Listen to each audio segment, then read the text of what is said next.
sa faute. La bateau bazar tout autour de l'apôtre Léopold. Bateau bazar tout autour de l'apôtre Léopold, va combattre Maïm. Va combattre Didier Maïm. J'ai vu cet enfant grandir comme ça. Il est venu à l'église. C'est pourquoi je l'appelle Pélissamouine. Pélissamouine, c'était la chanson qu'il avait composée quand il est venu à l'église. Asimba. Dès qu'il touche à quelque chose, je vois que ça marche. Il touche un microscope.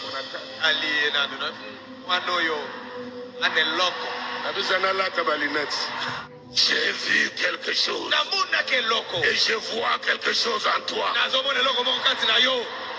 Parce que Didier Maïm Mazaki aimé. L'homme de Kimakin Kaka, let's go now. Et à l'obéissance de Salanza, nous sommes commis jaloux. L'apôtre Léopold Moutobola du Chazao. Et ça m'a ébattu. Tout ça, le monsieur a la concurrence. Et les gens qui sont tout autour de l'apôtre Léopold Moutobola, c'est peut-être combattu Didier Maïma. Didier Maïma, c'est un fils de l'alliance de son père. Il a même lancé dans Didier Maïma. Tu as commencé l'église, l'écriture alpha. Que jamais, tu n'aimes pas un ministère amen. Que jamais, n'importe quel ministère amen. Bandana bandimina omoko na mwasi na yo na libota na yo bandana bango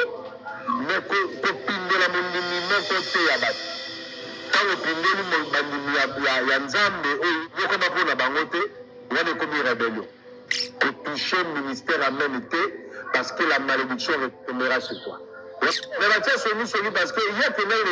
Wallé, ça nous a dit. À quel moment de Wallé, ça visite. Mais il y a une tête sur nous, pour la mine. Ce n'est pas du tout bien. Bateau, le Bazalaka, tout autour, il y a un leader. Bazalaka, il y a un leader. Bateau, il y a un pas ma pasteur. Il dit, il y a un leader, bateau, il y a un mais ça, l'ensemble, de la commission, la niveau, mon côté, à gloire, mais l'ensemble. Because I already say no papa, ndeko na biso soka sala ki mabe, to solola to limusaye. Mais que ça c'est parce que Mayemba a beaucoup travaillé. On dit a beaucoup travaillé.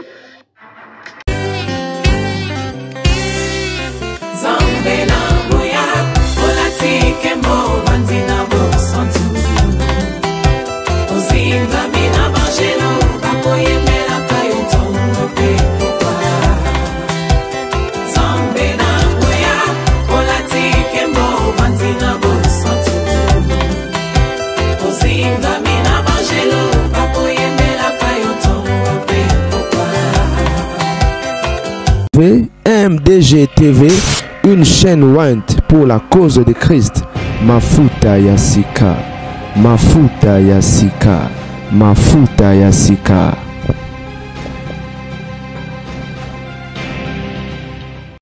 Mbote balandi MDG de TV Mafuta Yasika, la grande dame avec un grand G44 actualité bandeko Babolingo.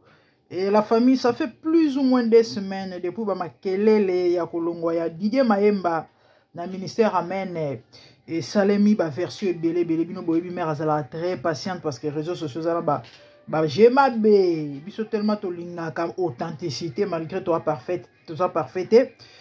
Et personnellement tant na banda YouTube si kana efface ça ba vidéo bozala ngo idete o ka boyoki bo weli siko ke ça l'émission tant bo ke nozonga boya yoka vérité o ka tellement na koka mo ba mambona te na boyi crédibilité. Et beba o kan effacer siko ba kolo YouTube ba bisinga non yo za mayele te YouTube etambola ka bongo te ni ataka ka ndengwana ya solo le kuto l'essentiel le vieux kota bomoni moi ko batela bonzambe o bandeko malgré to na biso nyonso bata masumu ba mamusu to koka o sala te yango bomoni ba misusu ba komi déjà là ba 1 million de vues na ba abonné so zaka malembe molo parce que to message na biso na mambwana te lisuma munene na ya muke ezala kate. Alors c'est quoi l'histoire topé makelelo koleka entre Didier Maïmba na papa na ya Molimo Léopold Mutombo quand ne wo utko yoka na introduction le vieux témoigné et son fils abanda ko benge Pelisa Mwinda ay mwana muke bandeko Maïmba sali presque 30 ans na ministère amen eza eloko mukete baza ebele te pesa mele mutunyon sote quelle fidélité Josué pemena Moïse kakati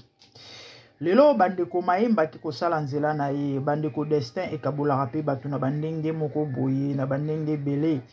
peu importe oyo koya kokabola bango to kokoma mamusu eza makambo ya nzambe bandeko na banda koloba destin ekabolaka pe bato alors nini eleka to pe nini elekaki kande boyoki na flash wana akende ko rendre visite epa na walesa bato ya ministère amen basali songi na betela bino lisolo yango mobimba Didier Mayemba akende kotala pasteur walesa ake visite pasteur walesa aleki apesa papa mbote na bureau na ndenge ezalaka kaka boni papa ouais Didier mon fils mikolo belé boni kuna boni na église boni apôtre ça va et moment passé walesa kengela mona mutuka ya Mayemba na libanda be Didier plus de 30 ans pembeni ya mutombo vraiment kimbambala Autant wana kimbambala boye pona nini esali passé walesa pasi Mayemba oloba nini azoseka kaka biso totelaka nzambe papa nzambe moko ayebi oloba mabe te quand même bino babi walesa pesa tala te so pasalaki yango mpo alakisa ye ke non ngai epa nanga bana bazalaka bien nayebi te so pasalaki nga na bonne foi motema malamu kaka gentillesse ndenge mwana ye kopesa mbote toyebi te azwa $6000 akabela Didier Mayemba bandeko basongi bazangaka te yo bayokaki yo bamonaki bakei komema sango ekei na ministère amene tanga komi na ministère amene banungunungu bandi apôtre kuto yebite nini trahison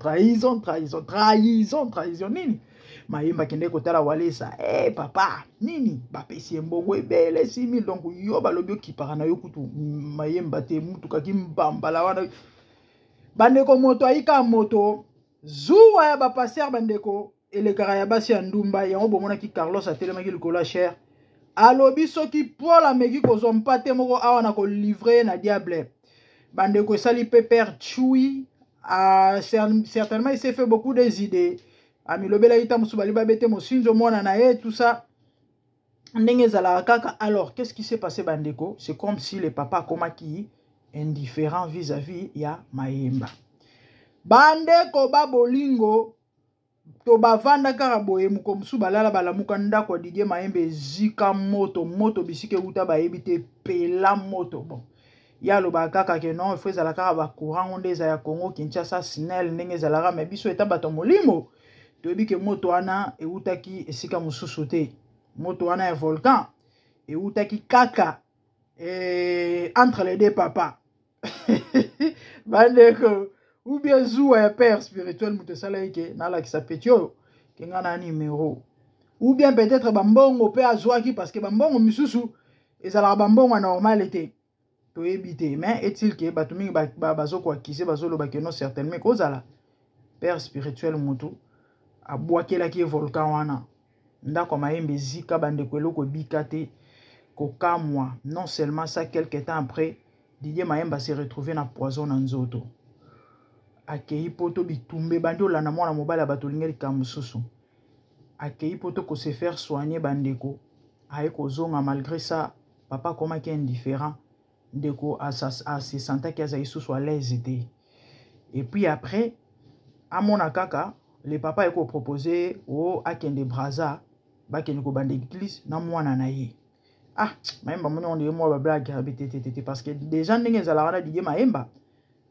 azala en extension moko akambaka na Kinshasa wana bapesa ye ba instrument bino bobika so mutake obanda œuvre sikande basala ipa atoms bapesi ba instrument église ebimisi mbongo bapesi et eloko wana esalema pourquoi na yebisa bino soki Mayemba ba permetaka ya kende ko banda église to pe akende ko kamba extension ya ministère amen et les cas na circonstance nini le vieux était touché babenga reconnaissance mutetinda ya sala eloko wana parce que Mayemba sauvaka sa peau période moko apôtre Léopold Mutombo asalaka crise na bureau akwe ba version ebima ebele tata moko azara alobaka mingi boye azara prophète ano le carton na ba YouTube kala penza na chaîne ya HP Media à l'époque équipe Bumba azalaka mais na mona yepesu na ba réseaux sociaux te kombo na ye kombo tata kombo a prophète ngo nani David Kitelo aza bois infirme a bois tamakasi boy selon ye ngana yo kara version pa na yeke tango apôtre koi protocole a salaka erreur akero longo la chaussette ayebaki na EPT pona ka aération ndenge zalaka et na longo la chaussette wana o ezana musapi moko ezaki kolongo ba kusu e banda ko bima et après bato bayebi makope baye bayaki so pe koluka ko gangela yeso pe kolongola ye bon je sais pas trop mais ndeko moko o azali di dedans o azali di dedans nda ya ko betelanga tango tozo solaka nga bise ta makambo na yoki habite eza lokuta eza bongo te eza ke tango levier akwei fallait ba kende na hôpital bino bobika so muto akwei il faut muto aleka mwa mopepe baluka ba soka zaki na eloko serré il faut kolongola veste il faut kolongola sapato et na kolongola sapato na chaussure levier azalaki na bague na pouce eza mosapi ya monene tozala nango na lokolo levier portait une bague na pouce na ye c'est mayemba qui a protégé cette bague ndenge babane ko kende na ye muto azalaki côte pembeni ya pasteur na ye pour protéger cette bague sinon nde bakende au hôpital ba réanimer azongi donc a protéger qui de façon que ba simba te ba longola te parce que bino boyima mbango ndenge zalaka ba noko et to bandeko bazala na sentir a pasteur ba yeba mwa mambo mwa ebele ba pasteur ba tumbaka ba ser na ba bureau ba protocole ba kengela bango ba yebaka cop wana ba yebaka code que ndenge za bo so passe à côté donc il faut pas que nous rebête à porte to que nous refungola il faut que ça ta moi 30 minutes mo boye assis à solo après bongo boroyo ka instruction soit lo bana bino ni de so mutu mususu ayebo luka bo gérer ba biloko wana esale makebele maemba protéger son pasteur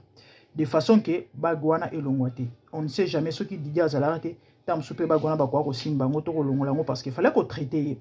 et certainement ba retour elinga yezala parce que ba mambo ezala ngo suma mambo ya robomba mate ba o ba yebite etali bango ba ope bazana sans envoûtement baza aveuglé etali bango ba oyo pe bandimaka te etali bango biso tolo ba mambo to yebi tolo ba mambo to yokaka tolo ba mambo zo ko salema parce que monde lelo l'ennemi est venu au nom de l'église il y a des réalités o ezole kana ba mangomba ya ko sakana te donc to ko bomba vérité te to koloba parce que mission autozui ezali ya ko bikisa ba amo nde na gratitude wana na reconnaissance wana papa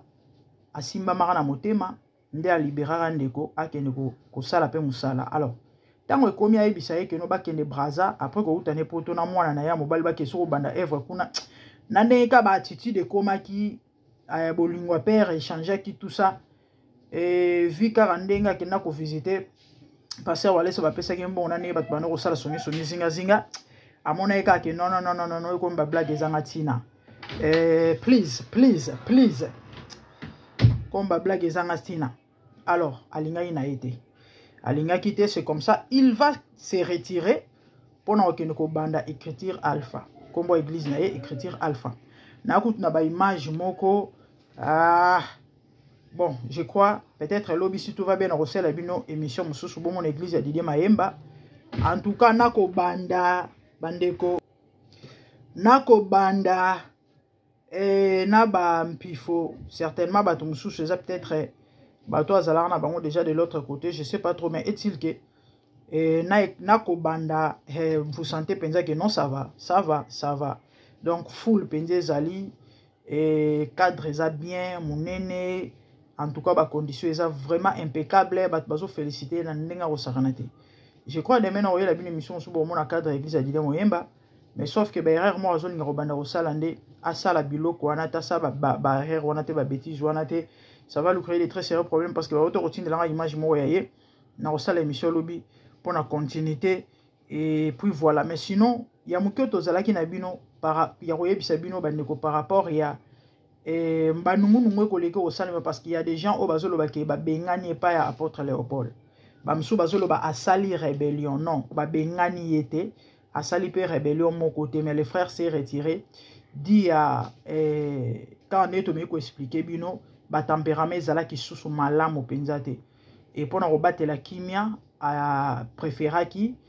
et asala nzela naï moi je crois que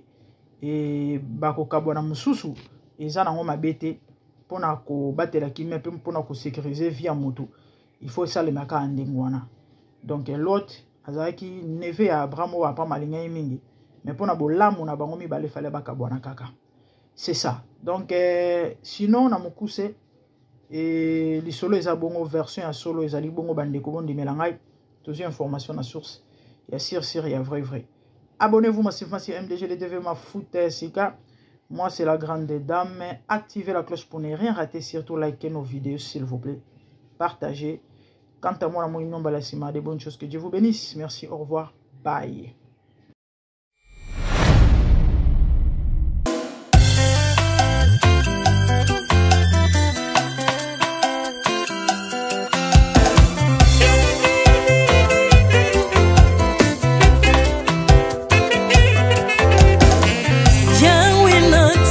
Mokili yo na monite natangi na histoire ya monde na monite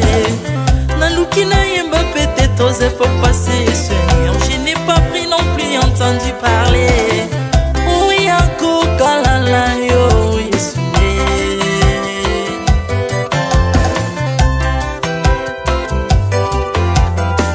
même na domaine ya sorcellerie nationale atana yo international papa na yo kisangwa banzamba mokilo yo mopota kufa se kwa lokola yo Yesu nanya voyage a lokola yo nanya wakoka nino ya wanzambe uni masomo ya ekurusu ponanga okufose kwa poyo zali nzambe Yesu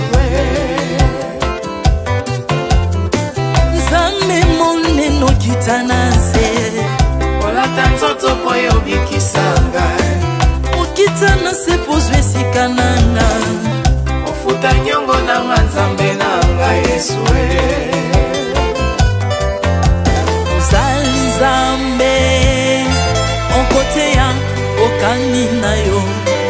ozali nzambe obongwani te Yesu Yesu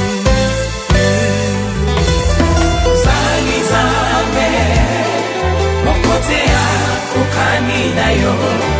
uzali tambo bongwani te Yesu Yesu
ozali nzambe na bomoi papa ozali nzambe na bomoi yawe ozali kondi oyo esimba bomoi nanga ozali nzambe oyo abikisa maladi nakokende wapi nzambe soki na yo te likolo evangelo na yo yawe mabele enyotelo na yo ozali nzambe ozali nzambe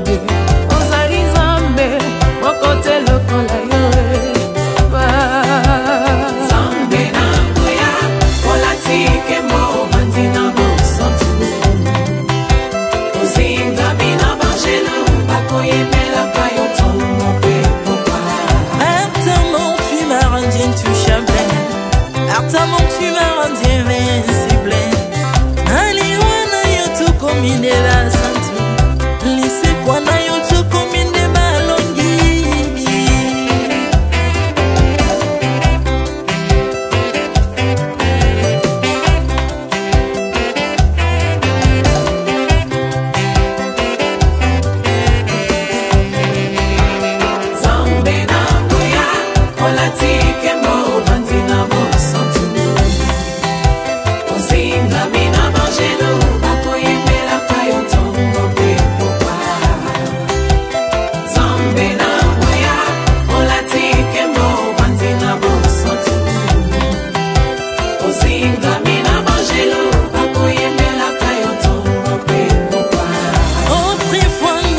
ezalaki binzo ndoki akolianga lolinga lingi mais par son son na se métamorphosé osimingo sambwe maladie na miso olingo bebi naza toxiqué grâce à lui.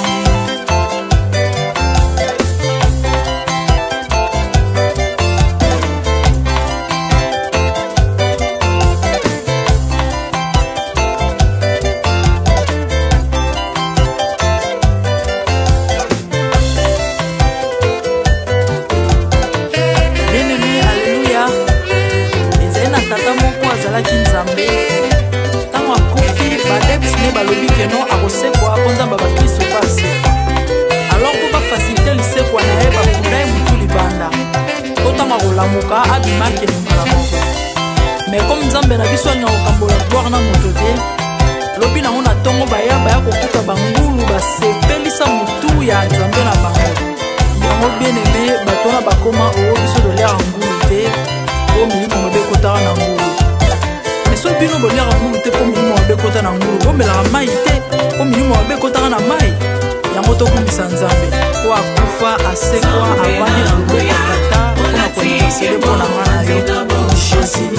de nazareth amen.